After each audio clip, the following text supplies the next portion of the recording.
I once called speedrunning the most degenerate act man has ever come up with. But the truth is that the reality of my statement depends heavily on the circumstances surrounding the speedrun and the speedrunner. Many might counter my statement by arguing that there are plenty of speedrunners who are gainfully employed, in healthy relationships, and who have achieved a good speedrun life balance. But this video isn't about those people.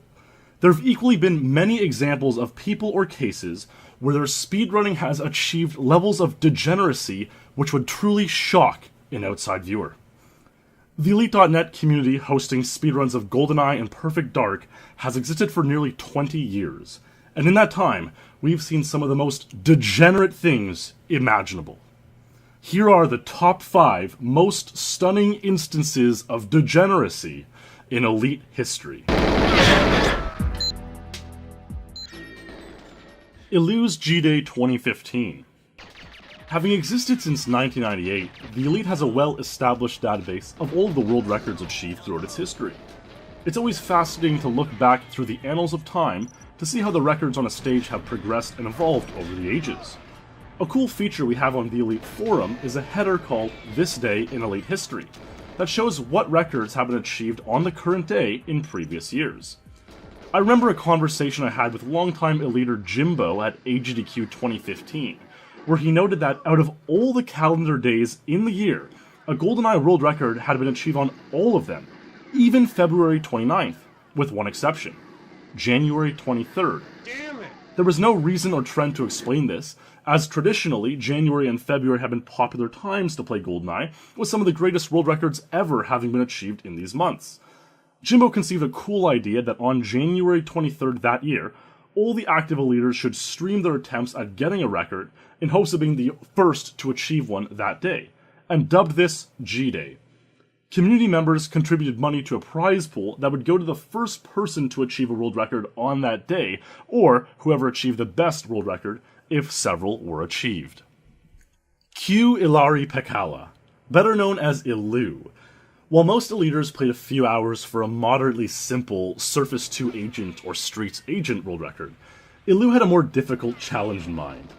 Elu decided to play Damn Agent in hopes of getting the legendary 52 seconds, which would be an untied world record and beat the mark of 53 seconds set by Brian Bosshart in September 2002. I've talked more about the plausibility of a Damn 52 in another video you can find on my channel, but suffice to say this is a Herculean challenge. This didn't stop Elu, however, from streaming his Damn Agent 52 attempts for over 17 hours that day. Once word got around that Elu was going for Damn 52, Eliters started contributing even more money to a Damn 52 specific pot, which eventually reached over $1,000, and was a big factor in Elu continuing to play for so long. While marathon gaming sessions and 24-hour streams are nothing new, they are extremely challenging and not something that should be done frequently. What makes Elu's 17-hour marathon session even more remarkable, though, is that he was playing one level, Damn Agent, of one game, Goldeneye. Most 24-hour streams play a variety of games to keep things fresh and interesting, but Elu played the same 53-second level over and over and over again for 17 hours. To date, this is the longest documented session of Goldeneye in the history of the Elite. Elu did not achieve Damn 52 that day, and interestingly, no one achieved a world record at all, despite dozens of people trying for one that day, and world records being achieved the day before and after. Another year passed by where no world record was achieved on January 23rd. The reason Elu's marathon session is not higher on the list, though, is because if Elu did get the 52, he would have achieved a truly remarkable record, as well as earned money at a rate of over $50 an hour, which would have turned it into a fairly productive day.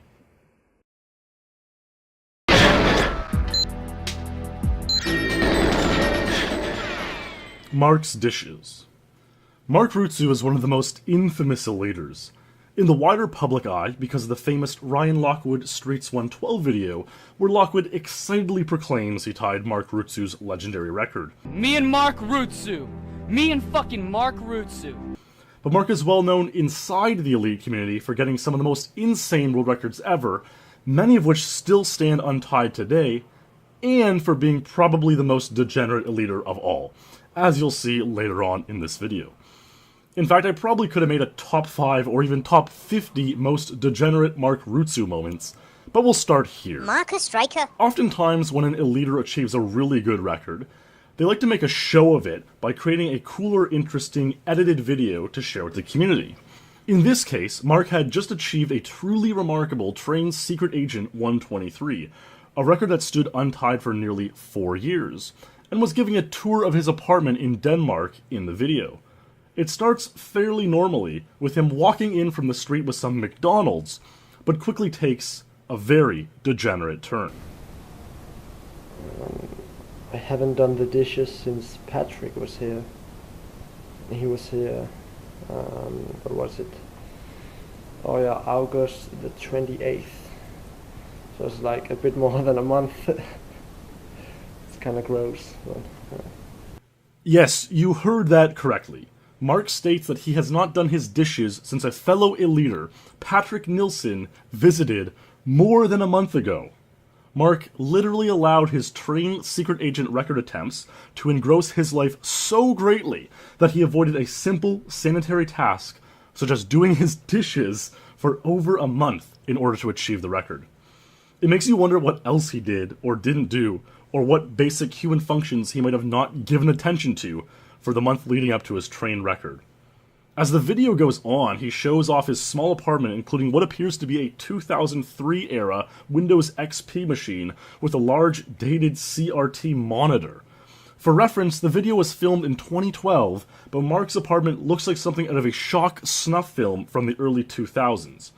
While stunningly degenerate, it does offer a good look into the sometimes barbaric and dark places Goldeneye players have to go in order to achieve great world records.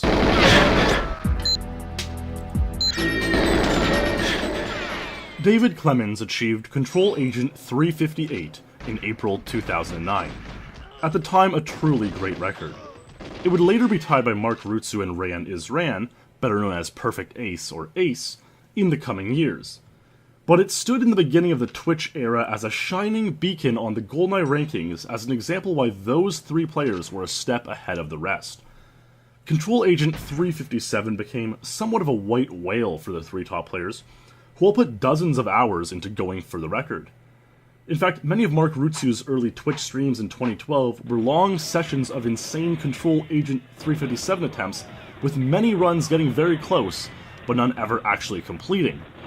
The main reason was because, while 357's speed was attainable by these players, the runs were at the mercy of Natalia's Objective A completing. The strategy back then involved waiting for Natalia's Objective B to complete, an event that takes over 2 minutes and no TASer has ever figured out how to skip, and then finishing the level. After Natalia's last message disappeared, you had at least 17 seconds to destroy the final mainframes, which you couldn't quite reach during the Objective B protection area, and the destruction of these mainframes would complete Objective C.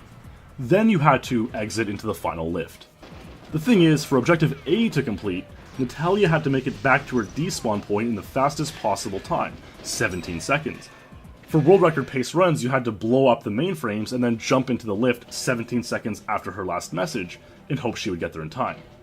Any longer than 17 seconds and you probably weren't on 357 pace. But Natalia would often get stuck on guards, doors, or just have unoptimal pathing so that she wouldn't escape on time, thus leaving you with a 357 record pace run, but with a failed Objective A.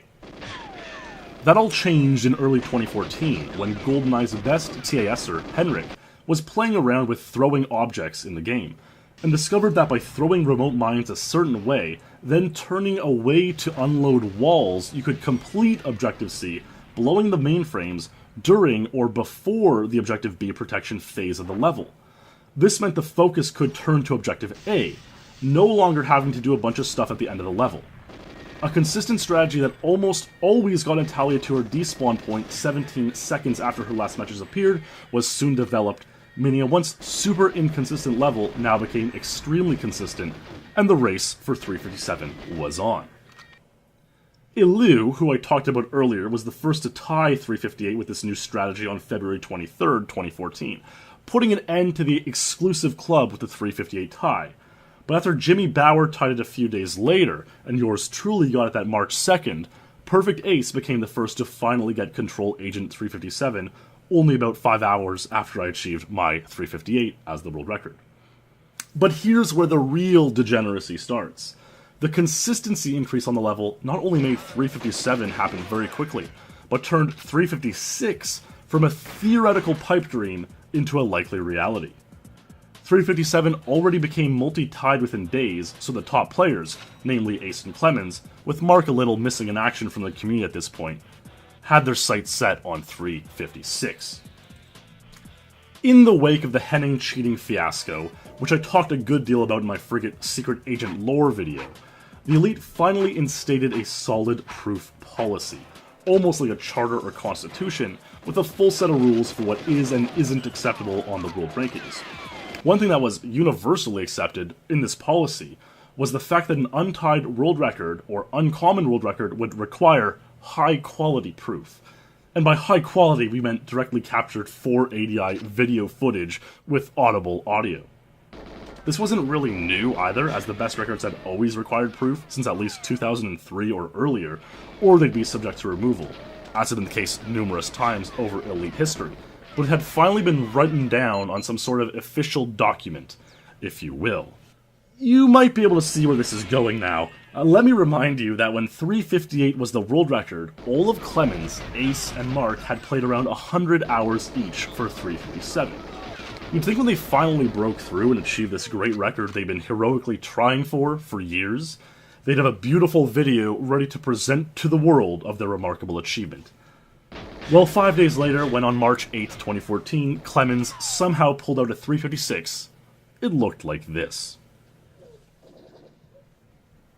That's right, Clemens had played for dozens of hours that week, and hundreds of hours overall on Control Agent, only to achieve a time that he knew wasn't going to count on the Elite rankings anyways. What's even more ridiculous is that in the months prior to this, he had a working capture card and was using it to stream Goldeneye and Super Metroid in quality that would have been acceptable for the Elite rankings. And after this, he also had a working capture card which he's used since to stream Goldeneye runs. Worth pointing out is that after he got his capture card somewhat functioning again, it took over 2 years of viewers and community members telling him how to fix his interlacing in about 3 simple clicks in OBS for Clemens to actually summon the motivation or to figure out how to do it. The notoriously technologically illiterate Clemens, who, when pressed, claims his computer is a Pentium 2 with 2 GB RAM, had his capture card stop working for a period of a couple months, and he was literally too lazy to troubleshoot it himself or ask for help to set it back up. So out of sheer laziness, he pointed a webcam at his screen as pseudo-proof to capture his Control Agent 356 attempts, knowing it wouldn't count with the newly instated proof policy. Imagine having played a level for an untied world record for over 100 hours, and for about a dozen of those hours, you decide, if I get the untied world record during this time, I don't care to have my record proven and ranked. And yes, this is a guy and a community who usually care about having their achievements ranked. To date, there are 4 people on the rankings with 356 now, and none of them are Clemens, as his video did not meet proof standards. After community outrage at the sheer stupidity and degeneracy of Clemens doing this, he let someone walk him through troubleshooting his capture card, which he continues to use to this day. It was literally that simple, having someone walk him through how to repair it again.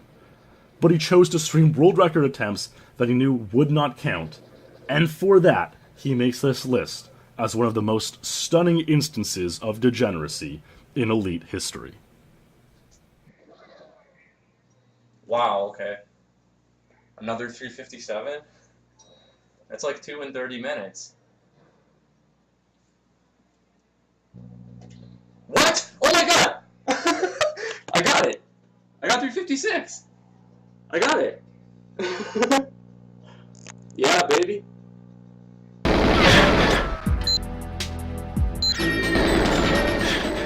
License to Kill, or LTK, is a popular multiplayer mode in Goldeneye, in which one shot always kills you or your opponent, unless it's a claw, which only does 60% of the damage of any other weapon. And it's the mode of choice for most Eliters when playing Goldeneye multiplayer. To replicate the feeling of a one-shot, one-kill mode on GoldenEye's 20 levels, settings on the game's unlockable 007 mode were decided, where enemy health is 0%, but all the other settings, enemy accuracy, damage, and reaction time, are maxed out. Every shot an enemy fires will kill you if it isn't impeded by an obstacle or you don't move from their line of fire quickly enough. You can imagine this mode proves quite challenging, as any large group of guards can cause a huge problem, and on levels like Surface 1 or Jungle, you can die randomly from guards seemingly miles away. But there's an even greater challenge, Dark License to Kill or DLTK. In this mode, enemy health is also maxed out, requiring at least 10 headshots to kill any guard, while nearly any shot fired at you by any guard will kill you. Ilu, who I've talked about earlier in this video, was the first person to have completed a level on DLTK mode, joining the Elite in 2004 with the claim he beat Facility. Proving this was possible, a spree began of people trying to become the first to beat each of GoldenEye's levels. When I joined in the summer of 2005, I remember Ilu having just beaten Control and Depot, two of the last holdouts. Most levels had been beaten by this point, but there were still a few stages that hadn't been completed: Streets, Train, and Silo. Over time, Train was eventually beaten in a time of about 50 minutes of careful ammo management and slapping guards 70 to 80 times each until safely through the level. And strategies were developed on Streets to avoid being picked off at very long distances. But Silo was different. The design of Silo on 00 Agent and 007 mode includes a timer counting down from 8 minutes and 30 seconds with no known way of stopping it, after which time the silo blows up in an infinite loop of explosions which will kill you no matter what. When levels similar to Silo in numbers of guards and ammo complications, like Train or Caverns, were being beaten in times approaching 40 minutes, beating the Silo DLTK in under 8 minutes and 30 seconds seemed like a truly impossible challenge, and one that could become the defining moment in Elite history, should it ever be done. Along comes Adam Bozon. Adam Bozon was a British eliter who was never really ranked higher than the mid-20s, but did manage to achieve a few notable world records, including Runway 00 Agent 36, Statue Agent 219, and Cradle 00 Agent 36. A quick glance at his times page will show notably strange and slow Bunker 2 videos, because he claims it's his favorite level, and he doesn't want to spoil it by watching anyone else's PB videos. A bit of a strange guy, to say the least. Bozon's focus, however, was Dark License to Kill, or DLTK. He was hugely innovative on levels like Caverns and Cradle, taking very long world records and inventing strategies where these levels could be beaten in only a few minutes instead. He was able to turn DLTK from more of a completion challenge mode to actually a speedrunning mode, where saving a few seconds here and there with optimal movement and strategies matter. After getting the world records on most of GoldenEye's 19 stages, which had been beaten to that point, Bozon turned his sights to the insurmountable, impregnable Silo DLTK. I really can't overstate the difficulty of this challenge. The level has over 60 guards, all of whom can group up in cluttered hallways and stairwells, all of whom take at least 10 headshots to kill, and when you do kill them, you only get 10 bullets of ammo. Miss a headshot and you're already down a bullet for your next guard, not to mention if they fire at you once, you die. Yeah, there's a reason this was considered the most insane challenge in all of GoldenEye. But of course, because this is the Elite we're talking about, of course Adam Bozon did it. After 330 hours of strategy innovation, guard manipulation, learning how to bait out grenades and explosions to kill multiple guards, and other luck factors coming into place, Adam Bozon had beaten Silo DLTK in under the 8 minutes and 30 seconds before the silo blew up. Okay, it was actually 8 minutes and 31 seconds, because if you cut the cutscenes, you had an extra few seconds before the countdown timer starts.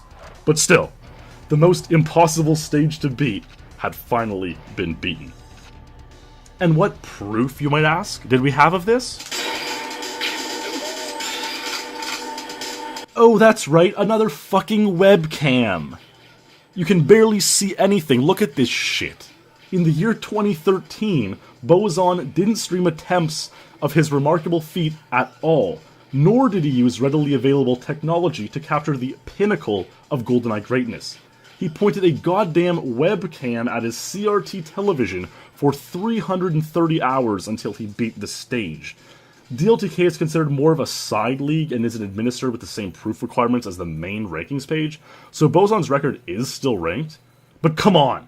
Webcam videos were popular in the Elite early on, once like 2007 or so rolled around and things like capture cards, DVD recorders, and PVRs became either affordable or standard in most homes. The days of old webcam videos were largely gone. Not for Adam Bozon though, as more than half a decade after that, he was still attempting all his PBs by recording them on a goddamn grainy webcam. This should have been the greatest moment in GoldenEye history. A moment to share with the wider speedrun and gaming community as a whole. A moment to rejoice, celebrate, and believe that anything is possible. But no, we got this garbage. All we were asking for was a clean 480i, dude. To make matters worse, finances obviously weren't a problem for Bozon, as after he was widely shamed by the community for producing a titanic feat on something that would have been too poor quality to make E-bombs ruled in 2002, he went out and bought a capture card. Too little too late though, as his moment was forever tarnished by his sheer laziness, ineptitude, and degeneracy to not bother buying equipment to properly record video game footage in the year 2013. I should just say before we get to number 1, if you're willing to spend hundreds of hours to achieve something in a video game, but not even spend 1 hour's worth of time or money to acquire and set up equipment so that you can capture and present your gaming achievement to the world, then you are truly a degenerate being. It'd be like painting the Mona Lisa and displaying it crookedly in the corner of a dimly lit room. Or if Michael Jackson recorded Thriller in 30 kbps over a sketchy digital Skype connection. If you're spending tons of time on a gaming feat, it's presumably something you'll take pride in getting, and should take pride in sharing with others. Thank you. And thanks to Brian Bosshart, who in March of 2016 became the second person to beat Silo DLTK, this time actually using a proper capture device. He even beat Bozon's time, completing the level in 8 minutes and 16 seconds. That's the video I showed for a lot of this segment because, I mean, I can't stand to look at Bozon's defecation of a video for more than like 15 seconds at a time. So thanks, boss, for giving us a Silo DLTK completion in good quality so that we will never have to watch this steaming pile of turd again.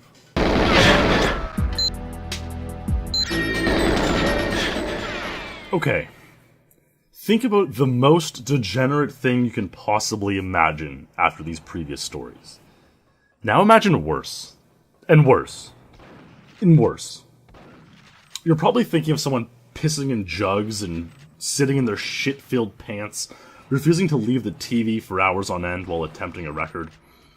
And while this number 1 isn't quite that vile in that way, although there have been some stories of eliters forcibly holding in their shit to play Deep Sea for 4 hours straight, we're about to go on a wild ride that you, nor anyone around you, could ever possibly expect. Let's go. Luke Sklarz joined the Elite around the same time as me in 2005. He was always a decent player, one of those guys who was ranked around 50th, gets a few good world records, but never really fulfills his entire times page to that world-class potential. After about 3 or 4 years with the Elite, he took a pretty long break, like many have, but returned at the beginning of the Twitch era in late 2012. Upon his return, he was a changed man, playing with a new fire. By June 2013, he made the top 10 and showed no signs of slowing down. This didn't go without notice, as any player entering GoldenEye's top 10 is extremely rare. 7 of the current players ranked in the top 10 have been there since 2006 or earlier. While it's fairly common for there to be chirping and banter taking place on the forums, like competitive men do in good fun and competition across gaming, sports, or whatever it may be, one certain eliter was sitting back, thinking, plotting, how he could really get to Luke for threatening his position inside the top 10.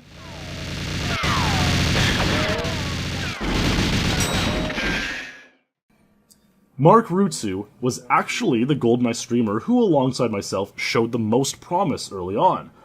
Mark and I were streaming 100% runs, which we knew would be palatable to the wider community in late 2012, and sometimes getting over 100 viewers. which for new streamers playing an unproven game was pretty good at the time.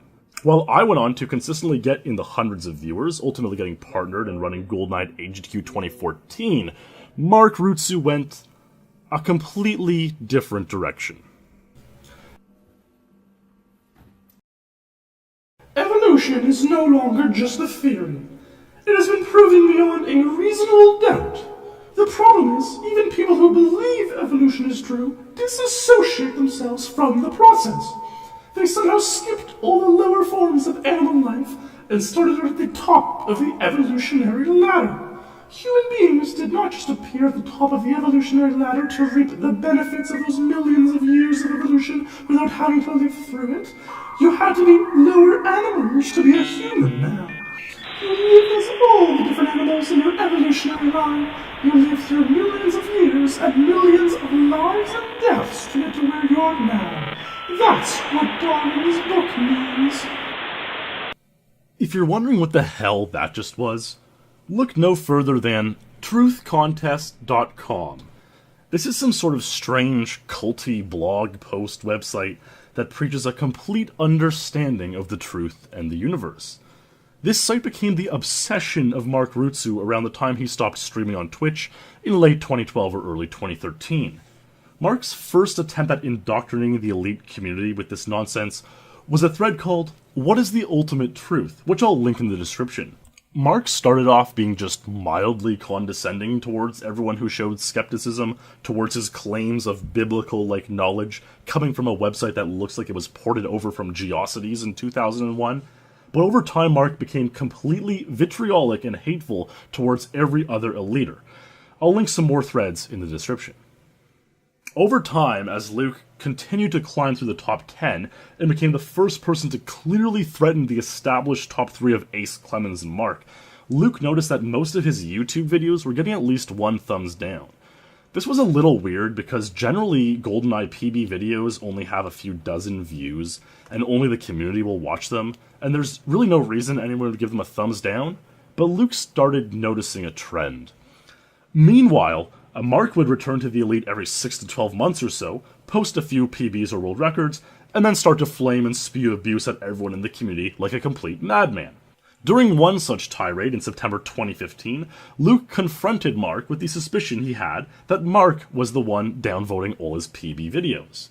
Mark responded with, and I quote, "Hi Luke, you are weak and rely on your false friends for support.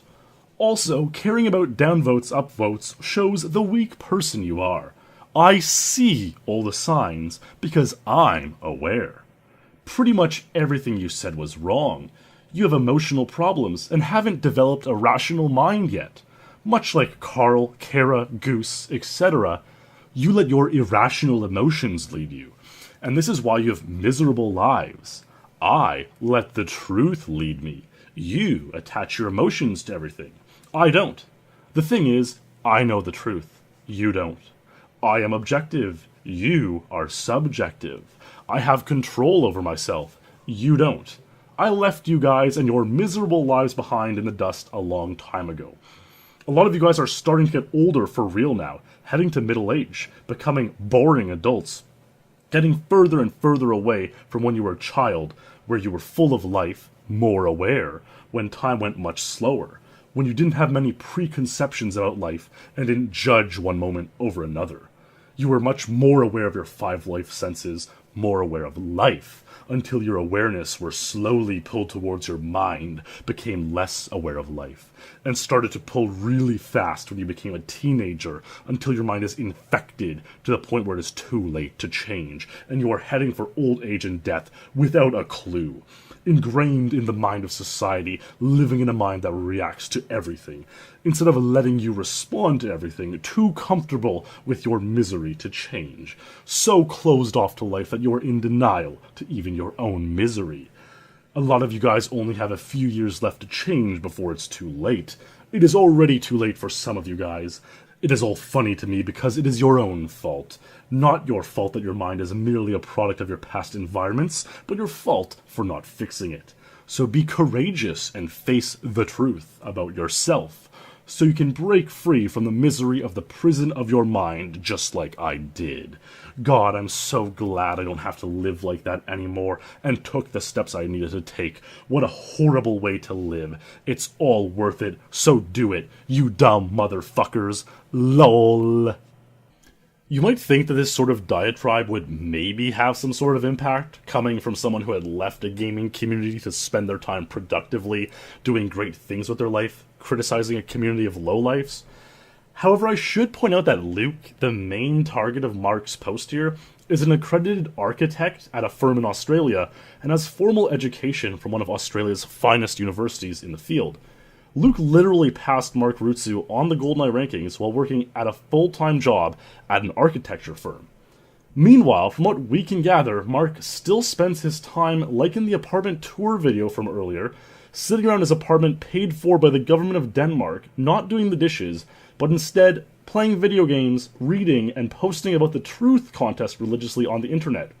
And yes, I've seen comments by Mark on some of the strangest videos on YouTube preaching the truth about life like some kind of cyber missionary. In fact, Mark will sometimes post about the truth contest on random videos using aliases and people's names from the Goldeneye World Rankings. The guy's all sorts of fucked up. This all being said, we never knew exactly what Mark did with his so-called enlightened life. But on February 12th, 2016, Luke found out. Luke posted a thread to the Elite Forum, screenshots from his YouTube analytics. Again, Luke's channel is an unrefined place he uploads Goldeneye PBs to, and that's pretty much it. He has 100 subscribers, so obviously he noticed when his videos received over 360 dislikes in a single day. A closer look into his analytics showed that nearly every single one of those dislikes came from Denmark, the home country of Mark Rutsu. Yes, that's correct. Mark Rutsu made alt accounts so he could spend the day disliking Luke's videos 365 times on February 8th, 2016. Talk about an enlightened life. And that, my friends, is the most degenerate act we have ever seen at the Elite community. After Luke's thread completely irrefutably exposed Mark responded with a 3,100-word tirade about absolute nonsense, even more insane than the previous one I read here. I'm not going to read it, but I'll link to that thread as well for your own reading pleasure. Mark occasionally still shows up to the Elite Forum every now and then, spews more of this literal insanity, and we never know when he'll show back up. But it's clear he still has no job, no education, and lives off the government of Denmark's dime, and has no desire to do anything aside from preaching the ultimate truth on obscure message boards on the internet and dislike Luke's YouTube videos 365 times in a single day. The ultimate degenerate, the most degenerate act in Elite history, the most stunning instance of degeneracy, Mark fucking Rutsu. So there you have it, some of the most stunning instances of degeneracy in Elite history. I hope you all enjoyed this video. I plan on making a ton of more content like this, top 5s of the Elite community and speedrunning, strategy explanations, PB and world record videos, and of course my 10-episode Goldeneye lore series, with the next one coming hopefully sometime next week. So subscribe to my YouTube channel and follow me on Twitch for more of this kind of thing. If you have any questions about the stories presented in this video, ask them in the comments and I usually get around to responding to the good ones. In the meantime, stay true, God bless, and I'll see you in the next stream or video.